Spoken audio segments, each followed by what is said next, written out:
Buongiorno, oggi parliamo di EuroBloodNet, che è la rete ERN dedicata alla patologia ematologica. In particolare EuroBloodNet comprende le patologie oncoematologiche del paziente adulto e la patologia ematologica benigna del paziente adulto e di quello pediatrico,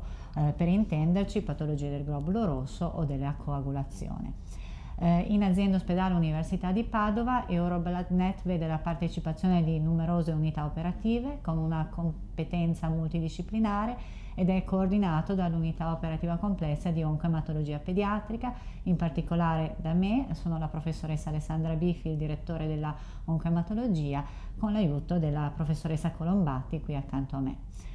Le attività di EuroBloodNet in azienda sono numerose,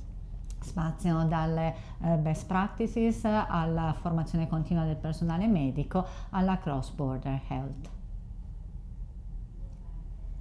Quello che abbiamo fatto in questi anni è stato un impegno a più livelli, coinvolti, come diceva la professoressa Biffi, nella cross-border healthcare e in particolare nel rendere accessibili e armonizzate in Italia e in Europa alcune